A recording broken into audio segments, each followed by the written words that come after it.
Hello there, my friend. I hope you are well your side. Salamun alaikum. Let us discuss some of the terms that I think are most commonly misunderstood in the sacred Mus'haf, in the Holy Qur'an. Let's start with the first one, the word munafiq, nafaqa, nafaqa. Nafaqa means to contribute, and nafaqa means to fake, to make as if you contribute. So it is to give, to be invested, but to almost like fake, in being fake invested, or to vacillate, to not be sure, or to and fro. Now, this word is very, very commonly used in the sacred book, in the scriptures. And what the translators and ancient Mufassirin, what they've done is they've basically copied the idea of the hypocrite from the Christian scriptures. And they've basically incorporated that meaning. But really, if you look at the Qur'an, the munafiqeen are a very, very bad type of person, group of people. And they were there. The Prophet, the Messenger of God, Muhammad alayhi salam, had to deal with him. But if you really look at the meaning, if you look at where this word is used most frequently, obviously there's a chapter, Surah Munafiqun. There's also a chapter in Surah, I think, Qasas, not Qasas, the other one, Tawbah, I think. There's a lot of discussion incorporating the munafiqeen. And if we look at how they are being depicted, then it is mostly a questionable level of commitment. And that is really, if you read it, all the verses, and I challenge you to do that if you have the time, go and do it. If you read all the verses, you come to the conclusion that a munafiq is somebody who vacillates on truth, on commitment, on joining the cause, on being part of the battle. And that is a munafiq, somebody that you can't depend on when you go to battle. But it's a misunderstood term, and now it becomes like it's somebody who fakes his fast, it's somebody who fakes his salah, it's somebody who fakes this or fakes that, it's somebody who sells out to the enemy. Yes, that's one aspect, selling out to the enemy. But, selling out to the enemy is not technically, you see, the people who sold out to the enemy was a different category in the time of the Prophet ﷺ. In fact, what it says there in the relevant passages is that when those who sold you out to the enemy, you should find them, hunt them down, and kill them. That's the words. I'm not making it up. You should hunt them and execute them. So the munafiqeen never received that type of response, or never was never that type of response was never instructed to be issued to them. So the fact is that a munafiqeen is the munafiq is more insidious than the traitor. You see, the traitor is somebody that goes and gives your secrets away, like in the recent war between Iran and this odious country. When in the first few days, the traitors revealed themselves, and they were attacking installations inside Iran. Now, those are traitors. Those are not munafiqeen. Those are simply military traitors, and they need to be hunted down and done with the way the Qur'an describes. So what is a munafiq then? So a munafiq is not a traitor. Munafiq is just somebody whose heart is not fully into it. They are half-baked, they vacillate, and it's not also somebody that has the intention or wants to become more committed or wants to be, but just maybe. Yes, it's somebody that really decides to be on the fence and to decide, listen, let's see which way this thing goes, and then we'll join. That's the more nuanced meaning of the word munafiq. So just to make that one clear. The other word that is terribly misunderstood is the word kafir. Kafara. Kafara means to make hidden from view, to cover. In fact, when the Arabs speak about a forest or some overgrown area, an oasis, whatever, they will call it kafr. Kafr. It is something that is closed, that is covered, where the earth is closed up. So means to cover, to conceal, to obscure. So the way that this word is used, obviously a very, very common word in the Qur'an, is that those who obscure, those who, and also I've used the word suppress. So in other words, it is to suppress it, to keep it away from people, to keep it out of sight. And that is the way I use the word suppress for the word kafir in my translation. So what must come to mind is an active act of hiding reality from people, concealing reality from people, and not just in a malign way or a benign way, but actually in a destructive and malignant way, in a damaging way. I was following the news the last few days, and they were discussing the Epstein files in the US, hiding the Epstein files and not revealing it. And of course, the President of America, Donald Trump, and his party, the Republicans, they've been voting against revealing the Epstein files. And they've gone to the extent of banning an elected representative of the people, barring her from entering office for 50 days. I think it's from Arizona. Now that act, that physical act of restraining or retarding or concealing or pushing back against truth, that is the meaning of the word kufr.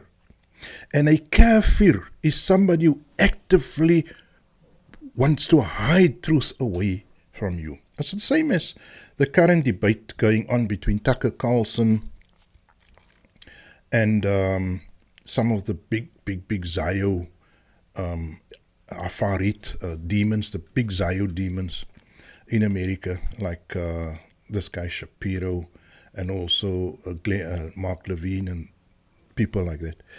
So what they are doing is they refuse to debate Tucker Carlson. All they want is to shut down any discussion of holding Israel to account, or any discussion of holding Zionist financial power to account. They don't want to go there.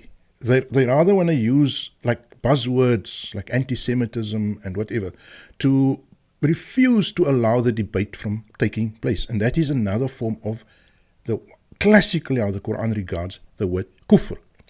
Kufr means to try to keep it away, to try to actively interfere with the natural flow of truth and information.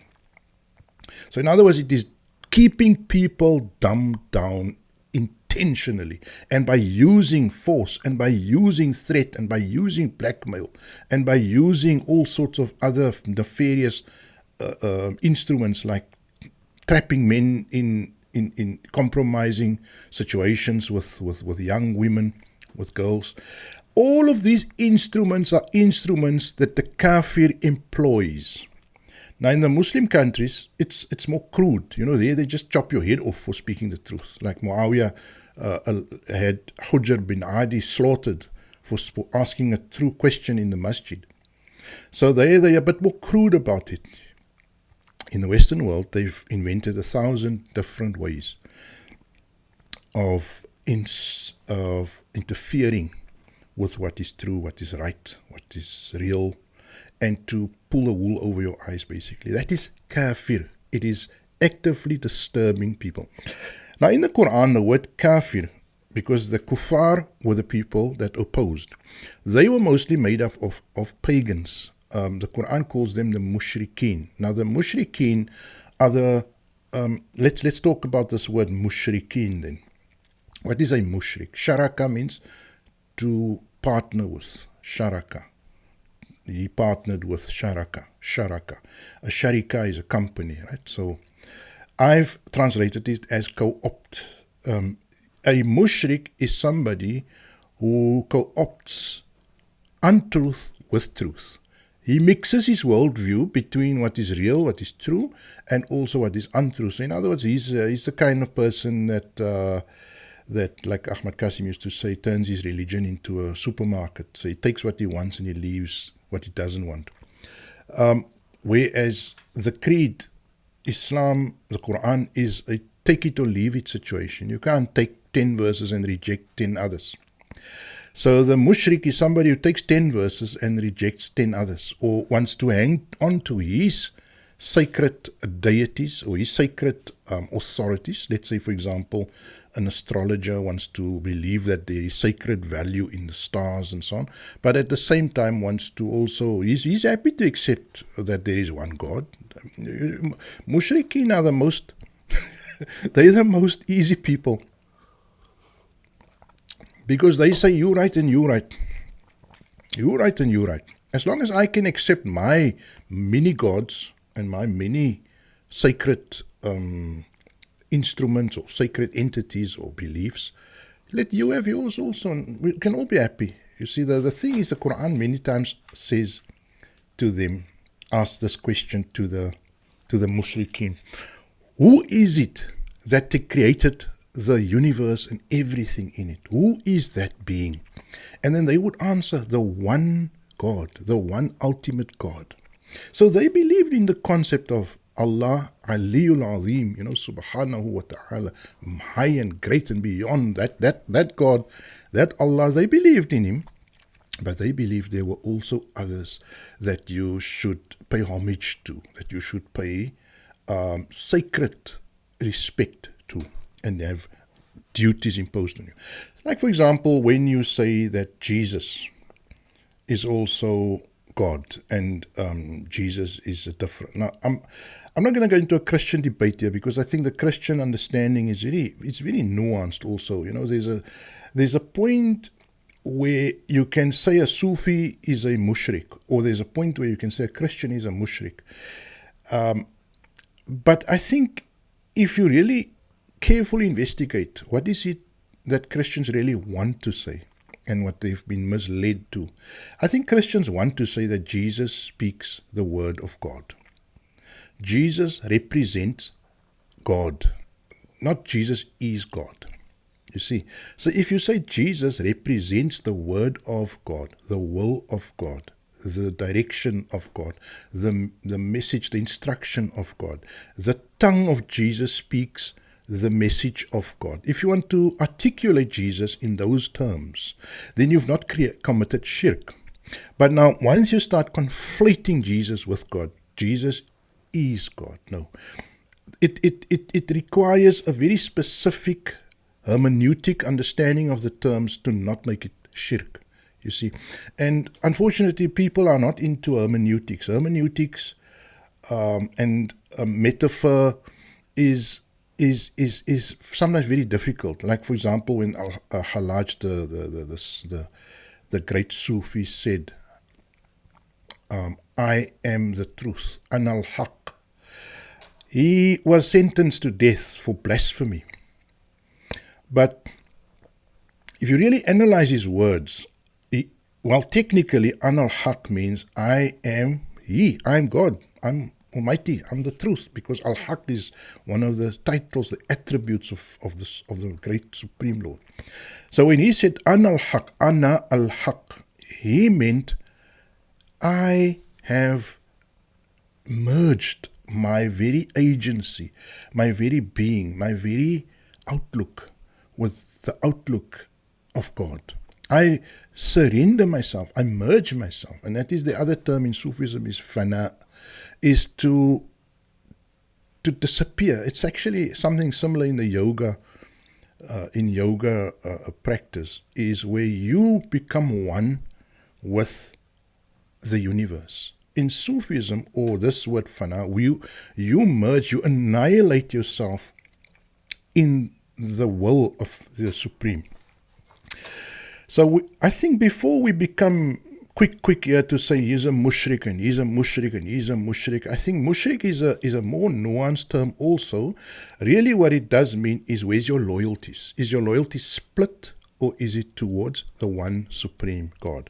And if you see people who say that I let render unto Caesar what is Caesar's and unto God what is God's, that is an act of shirk, you see. Now you are taking part of God's domain away from his power. So a mushrik is somebody with divided loyalties. Compare that to a munafiq that vacillates, that is in two minds, that is on the fence, that has a dubious commitment, that cannot be trusted. The mushrik can probably be trusted even, if you allow him to worship his thing, whether his thing is whatever it is, a statue or books that are not Qur'an that he wants to worship as sacred, you can still work with him. But the Qur'an, Allah is not forgiving towards somebody who co-opts other sacred beliefs and entities and beings along with what is the domain of God, of Allah. Allah's domain is the domain of the divine, of the sacred, of the unquestionable. Right, and if you bring other things in that you claim to be sacred, unquestionable, divine in origin, then you've committed shirk, mushrik. Then you are a mushrik. Be very, very careful.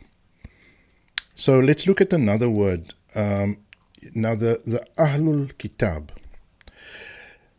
The Qur'an depicts kafir, those who obscure, who obstruct, who interfere, who suppress truth. The Qur'an depicts the mushrikeen, those who have dual loyalties, divided loyalties, dual citizenship.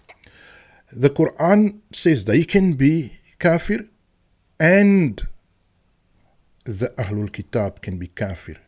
So the Ahlul Kitab, when are they kafir? Now you can't say that all Christians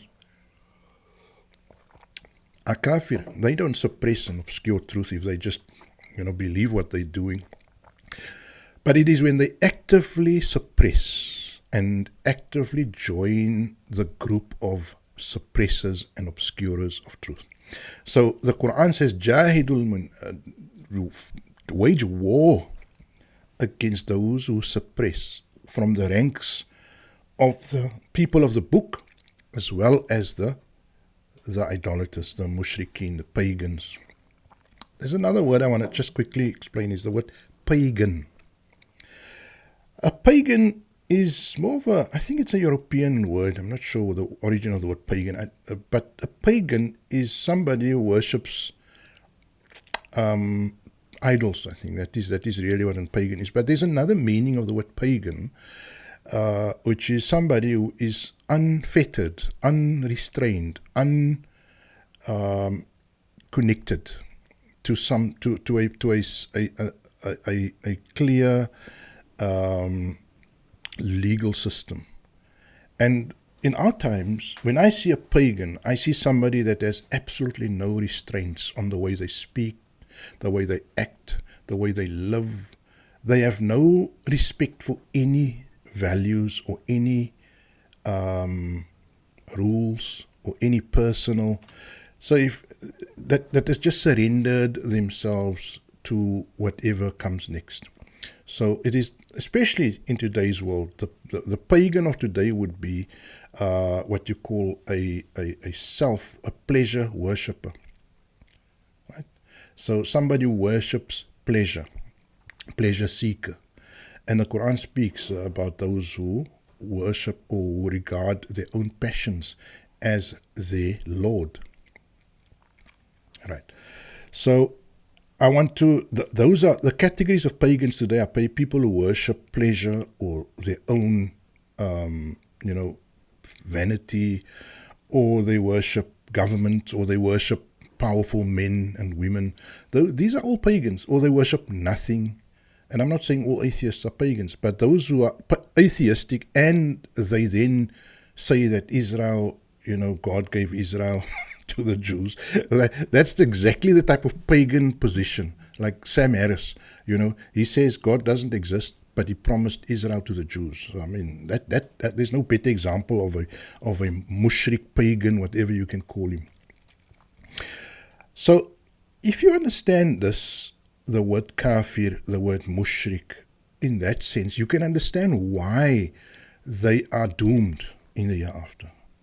You see, by making kafir connected like the Wahhabis and the Salafists, what they do is they call anyone who doesn't agree with their stupid interpretation of the Qur'an and their worshipping of weak hadiths and hadiths in general. Anyone who doesn't follow their word, the Sheikh Asim, whatever his name is, and all these other Harris guy, Haris and Faris, whatever their names are, they make everything kafir that doesn't agree with them. It's absolute nonsense.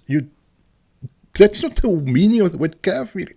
If they obscure truth, which they are doing, like in Saudi Arabia, you're not allowed to speak about Palestine. Now, that's an act of kufr. It's an act of obscuring the truth.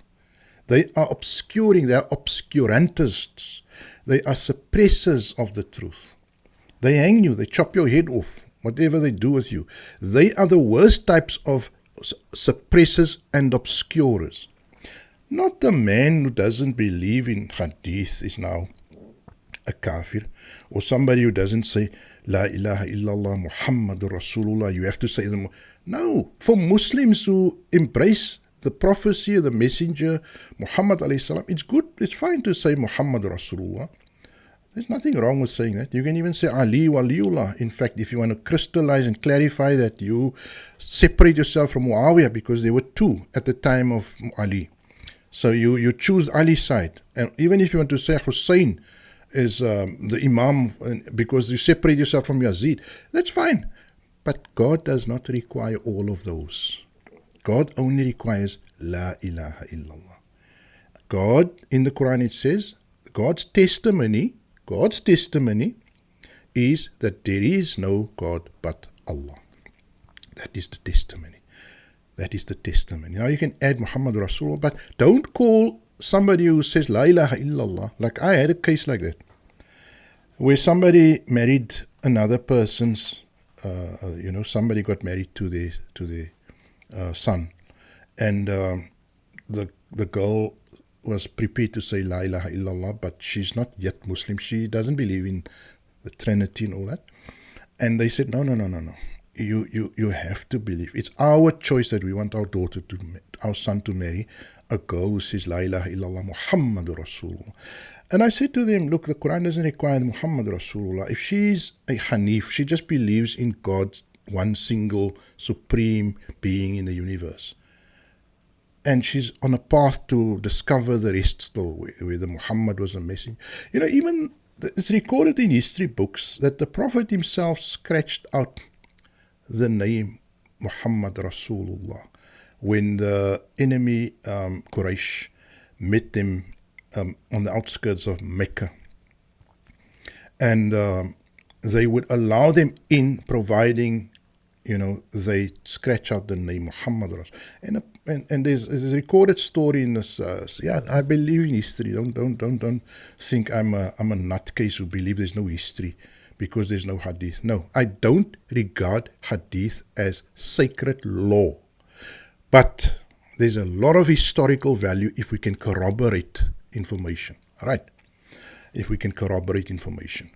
Now, the Prophet scratched out the name Muhammad Rasul, and it aligns with the Qur'an. The Qur'an says Allah's testimony is that there is no God but God.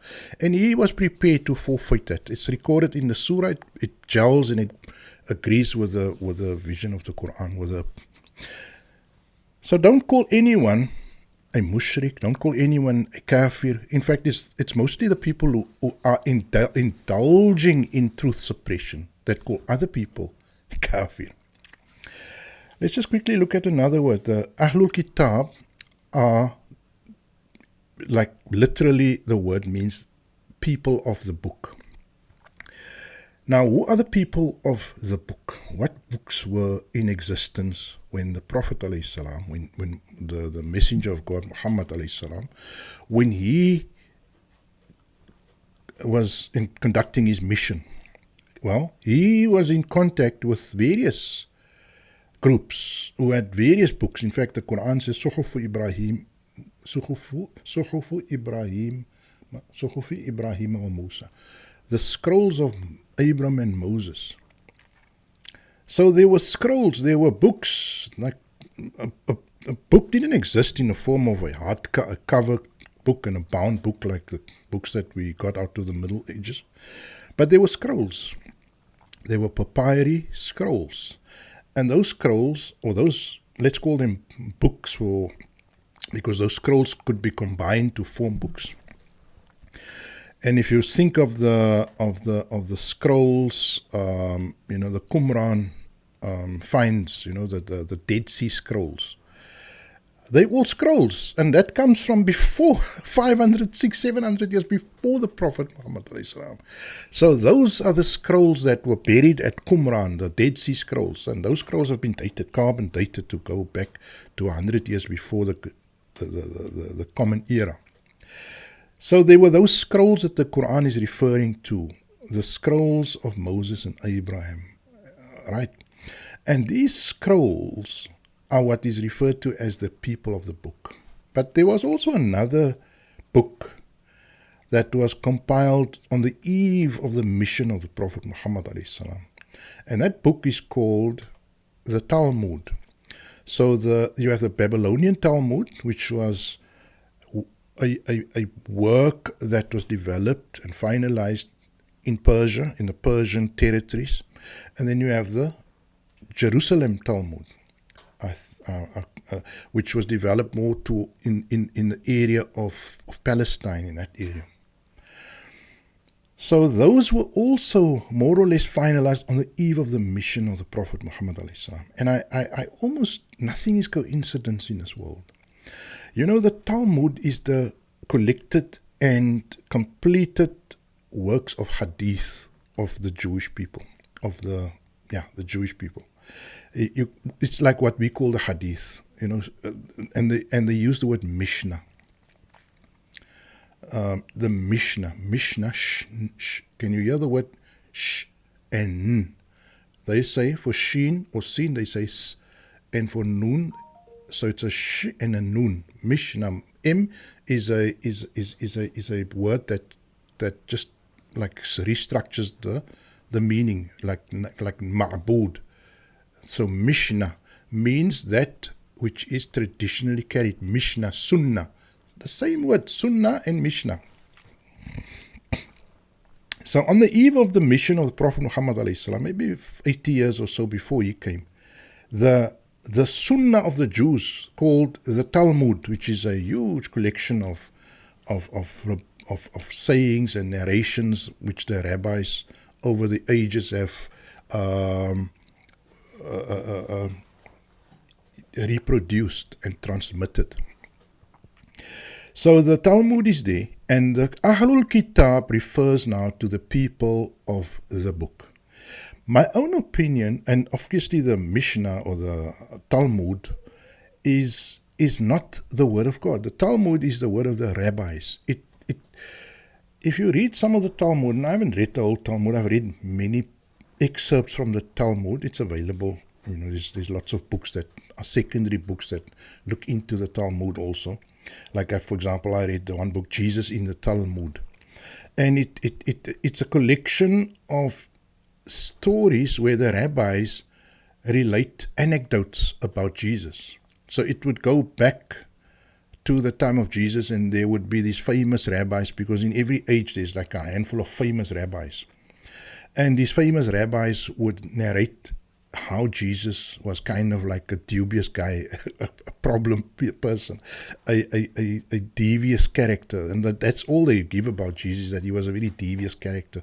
He used to have a gift for some sort of magic, but he abused it, and he used to like fool around. He came from the rabbinical school, but he wasn't. He was a delinquent, basically, at best, you can say. So the people of the book are the people who are invested in those books.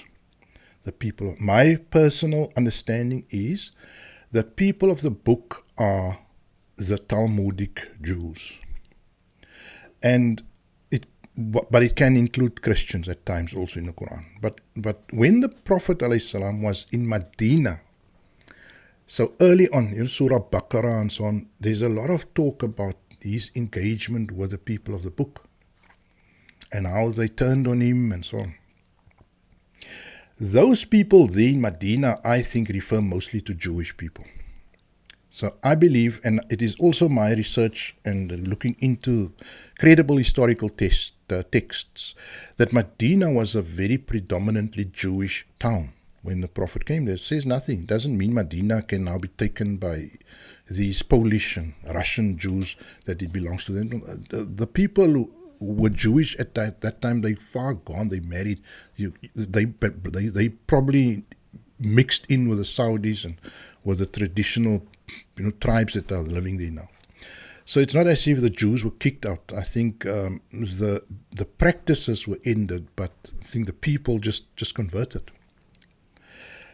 The point is that Ahlul Kitab is often referred to in a negative sense in the Quran. When Ahlul Kitab, I think, refers to these people who are brainwashed, indoctrinated, then it refers to the guys like the Talmudists in Medina.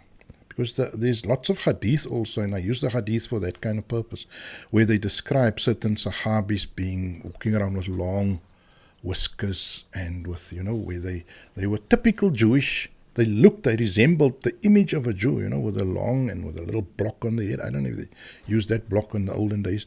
But they had the physical appearance of Jewish people, some of the old Sahabis before they converted.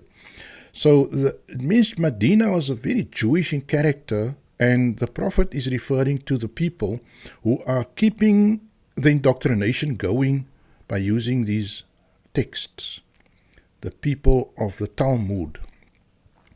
But of course, when the Prophet speaks in Mecca, and it is my understanding also that in Mecca, early in his early mission, that there was more Christians there.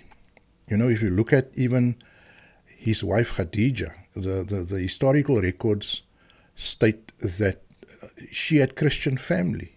And it's very normal. There's very hard, credible records that the Kaaba had a big picture. This is hard history. This is not like invented ideas.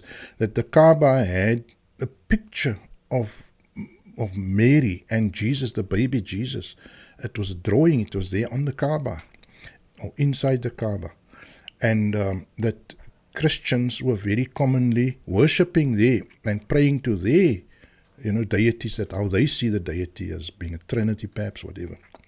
So the thing is that the people of the book are Christians, but they can be Jews also. And you need to read the context to know whether this is referring to Jewish people or to Christians. When I read passages that are in Makkah, revealed in Makkah, and we know most of the 99% of the Quran where it was revealed. You can even see in the text this is Meccan, or this is, you see, Meccan verses are not very legalistic.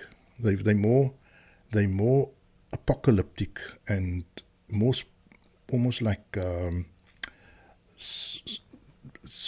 spiritual in nature, mystical. Whereas the Medina verses are very, very practical, very legalistic. When there's legalistic verses and it speaks about the Ahlul Kitab, I see those as Jews. When there are apocalyptic verses and these mysterious verses, like in the final few chapters, then I see that as being Christians. And that's just a feeling I got. I'm not saying it's absolutely so. I'm just saying that's the general feeling of the Ahlul Kitab. Some of the Ahlul Kitab are good. Sometimes the Ahlul Kitab are actually being described in a very negative way. Let's look at another word. Bani Israel. Bani Israel. I've translated that as the Israelites. People translate it as the children of Israel.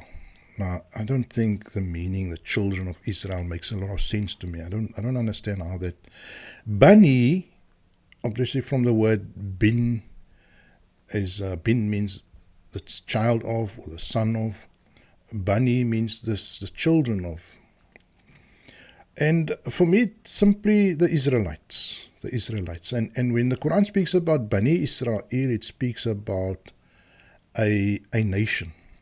When it speaks about the Yahud, it speaks about a system of belief, of a system of religious control, of doctrines, of ideas. Bani Israel would refer mostly to the nation, the people who form part of that nationality. Right. Now the final two I want to deal with in this video is the word mu'min and Muslim. Amana means to be secure, to be safe, to be guaranteed, to be okay, to be guaranteed, to be safe. Amana. Now the Qur'an uses the word amana mostly to refer to when you put a mim in front and then it's a mu'min. Mu'min means somebody who guarantees safety.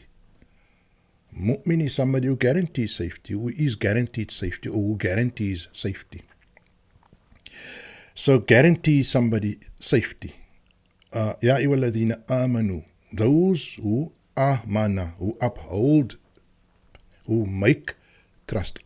You get amana, which is to be safe, and you get amana. Amana, put the alif in front of it, and it becomes suddenly somebody who reflexive. It makes, you make safety, you make peace. That's how beautiful morphology is in Arabic. You can change the complete meaning to make it a transitive verb now. It's no longer an intransitive verb. Like amana is intransitive, to be safe. But amana means to make something safe. So the mu'minin, those who amana, those who, ya ayyuhalladhina amanu. Alright, amanu, just many. Oh, you many people, oh, you majority, you all who make safe. Who make safe.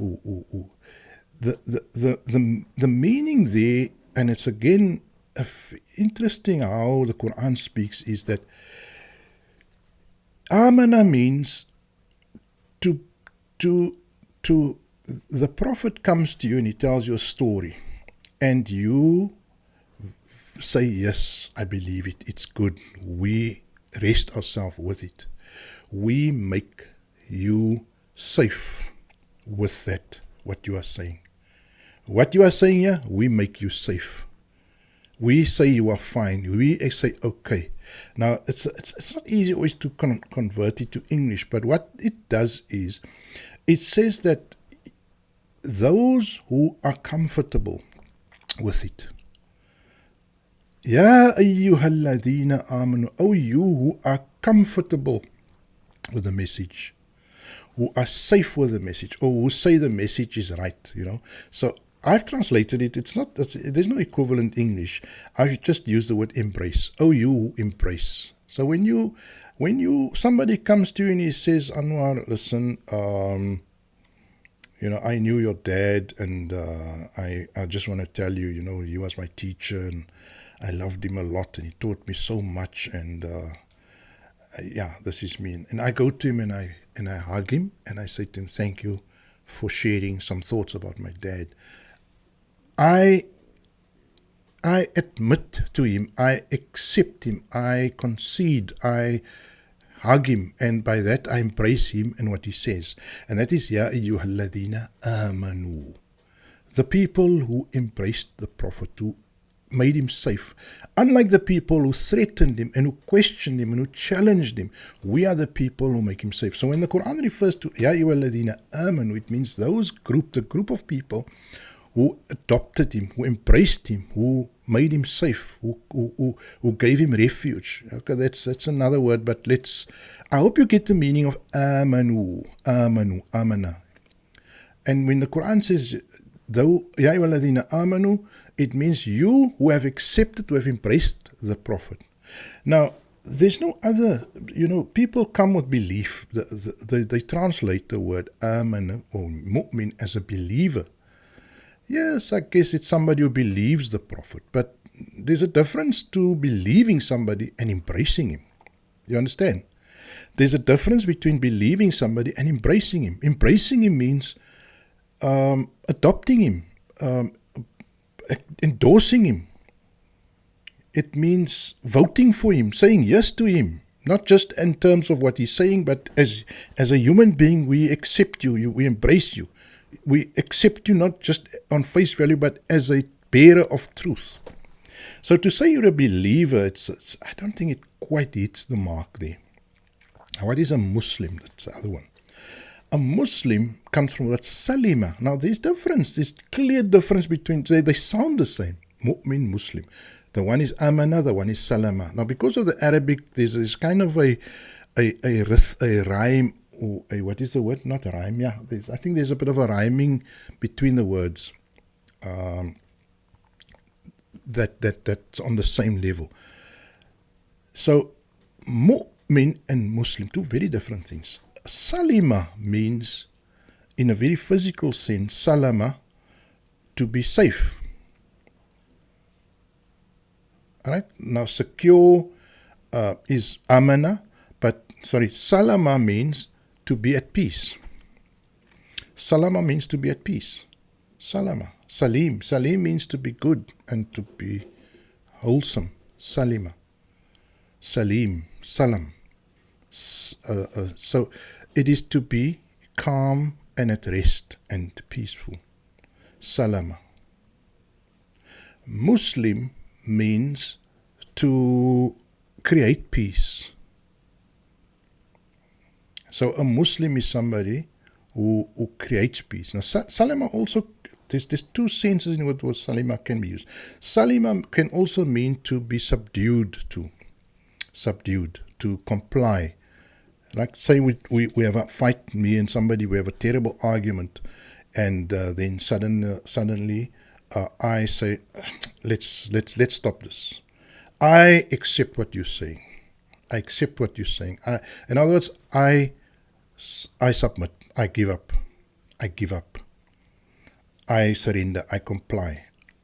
What you say is fine. That is the word salima. I'm surrendering. Now, Muslim is somebody that in general surrenders, that gives up, that doesn't fight further.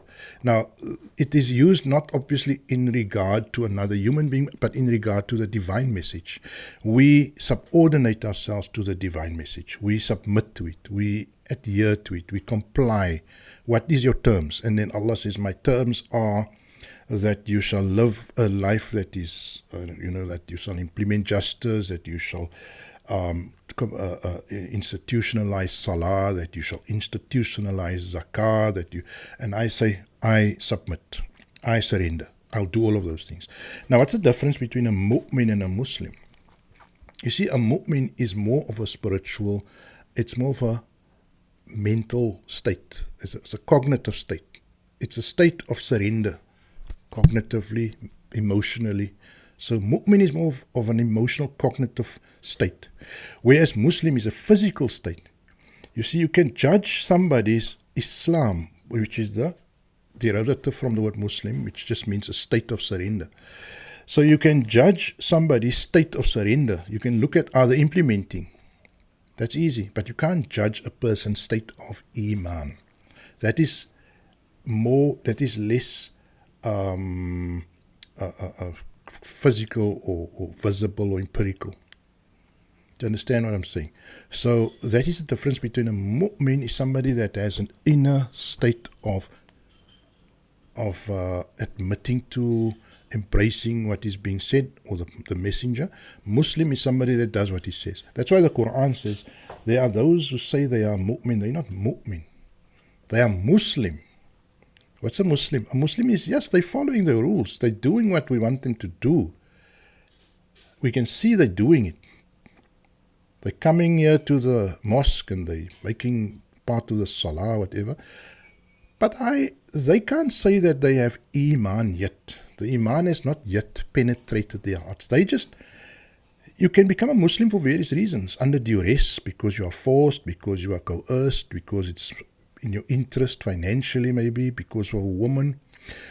But Iman is something that is emotional, it is cognitive, it is intellectual, and that is more difficult. So I hope that clarifies these few terms for you, my dear brothers and sisters. And maybe next time I'll do some more terms. Alhamdulillahi Rabbil Alameen.